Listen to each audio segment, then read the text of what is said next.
Il a fallu attendre jusqu'au 18e siècle. Ah, ben avant ça, vous allez me dire, ben, il y a eu des grands philosophes, Aristote, Platon, qui ont parlé de démocratie, qui l'ont essayé un petit peu, mais avec une démocratie très spéciale.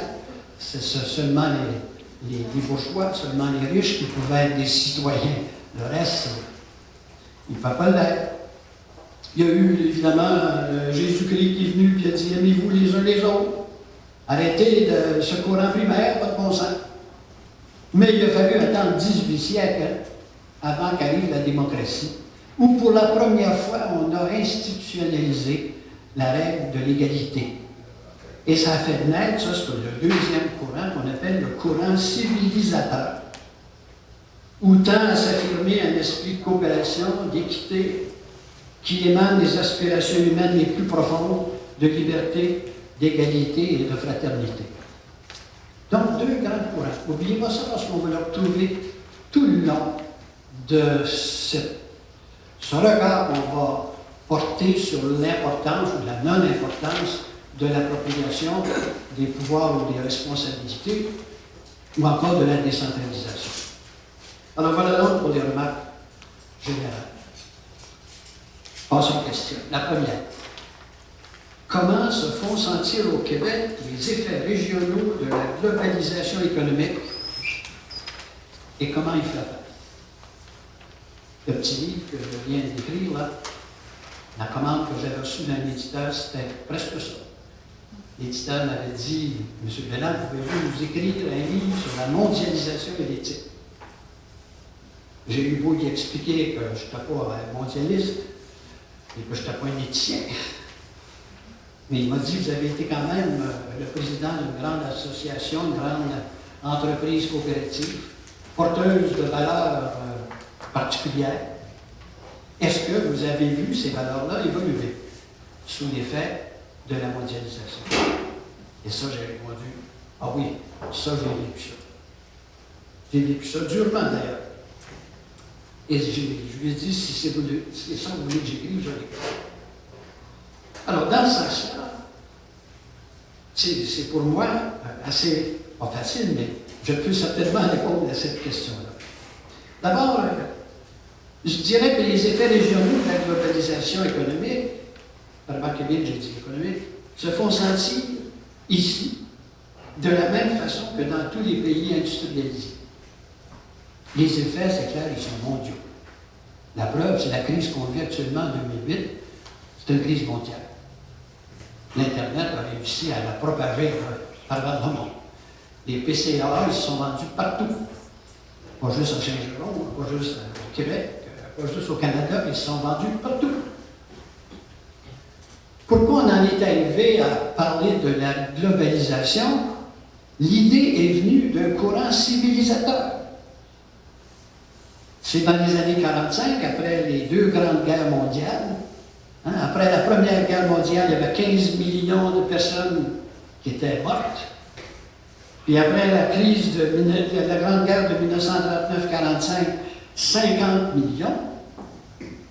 Que là, les chefs de 41 nations, ils ont décidé de se réunir à Bretton Woods, aux États-Unis.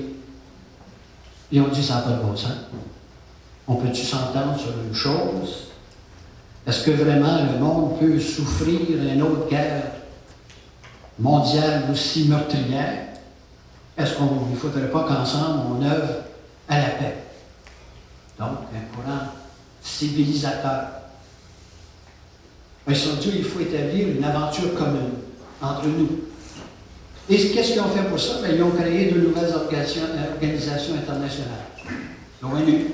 Ça a pris du temps, mais ils ont fini par le faire. 50 pays ont signé pour créer une nouvelle organisation qui, malheureusement, n'était pas un gouvernement mondial, mais qui était quand même une table de coordination, de concertation, où on devait s'entendre pour faire en sorte que des grandes guerres mondiales, il n'y en ait plus.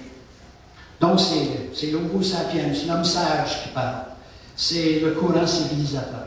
Puis par la suite, vous le savez, ça a donné lieu à l'établissement de toutes sortes de grandes organisations internationales qui visaient le même but. La Banque mondiale, le Fonds monétaire international, l'Organisation mondiale du commerce, etc. Et dans les années qui suivront, en même temps, on voit apparaître des technologies nouvelles, une évolution spectaculaire. C'est sûr que le dernier siècle, certainement le siècle où on a vu dans l'histoire du monde le plus grand nombre d'inventions. C'est un siècle prolifique à ce point de vue-là. Hein. Les avions, la télévision, nommez-les, c'est tout dans le dernier siècle que ça s'est produit. Et dans les dernières années, après les années 70 à peu près, l'évolution des technologies de communication, de transmission des données, les technologies de transport, on fait le tour du monde aujourd'hui en quelques heures. Tout ça, ça a rapproché les continents, ça a rapproché les peuples, mais surtout, et on ne l'a pas vu venir, ça a rapproché les marchés. Et quand ça rapproche les marchés, on s'est aperçu que finalement les promesses de la mondialisation, qui étaient pourtant très généreuses, très civilisatrices, les promesses de la mondialisation qui disaient « Ah, à l'avenir, il n'y aura plus de frontières, ça va être la libre circulation des personnes, la grande fraternité. » Ça n'a pas été long. On s'est aperçu que ce n'était pas ça qui s'est passé. La fraternité n'est pas arrivée. On a même inventé de nouvelles façons de faire la guerre, le terrorisme, et des guerres encore plus meurtrières qu'auparavant, parce qu'anciennement, au moins, on se battait autant que possible entre militaires. Aujourd'hui, on s'attaque aux populations. On s'attaque à soi-même. Il y a des kamikazes maintenant qui s'attaquent à eux-mêmes dans l'espoir d'en faire mourir d'autres, comme si la vie avait plus d'importance. C'est un changement majeur. Le courant civilisateur qui avait été pensé au moment de la création des institutions internationales, il venait de se transformer dans un courant très primaire, très primaire. Et en 1970, les États-Unis, forts, puissants, très puissants, qui voient maintenant qu'on a accès au marché, ils oublient eux aussi le courant civilisateur et disent c'est peut-être le temps que là on devienne les plus riches dans le monde. Peut-être qu'on pourrait exploiter les autres ressources. Souvenez-vous de ma définition du courant primaire. Peut-être qu'on peut exploiter le travail, on veut exploiter les plus faibles. Peut-être qu'on peut exploiter les ressources des autres pays. Et le truc qu'ils ont trouvé, c'est de faire disparaître l'étalon or, de rendre la monnaie flottante. Et là, dans l'espace d'à peine quelques années, il est arrivé un phénomène qui ne s'est jamais passé dans l'humanité. Il s'est créé sur des marchés d'échange une spéculation telle que depuis ce temps-là, il se produit 30 fois, au moins 30 fois plus de revenus, et là on parle en termes de millions de milliards, 30 fois plus de revenus provenant de la simple spéculation que par la production de biens et de services. On a déconnecté la production de services, on a déconnecté, je veux dire, les revenus de la production des biens et services. Le plus important, c'est d'être assis devant votre ordinateur et d'acheter, puis de vendre, et d'acheter, puis de vendre. George Soros, dans les premières années de la spéculation sur les devises, il a fait 1 milliard, juste en misant sur la livre sterling. C'était sa spécialité. Il a réussi dans une année à ramasser 1 milliard juste par la spéculation, sans rien produire, sans créer d'emploi. Pas du tout. On est dans le courant primaire au maximum.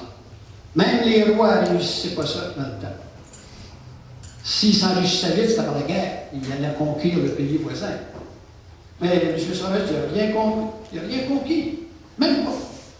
Juste faire de l'argent virtuel. Juste par la spéculation. Ce qui veut dire que toute la civilisation, tous les pays à ce moment-là ont réalisé que ce qui était, parce que ça achetait beaucoup d'argent dans l'économie. Alors ça a amené les gens, évidemment, on a invité les gens à dépenser. Il y en avait de l'argent. Et on a bâti une société tranquillement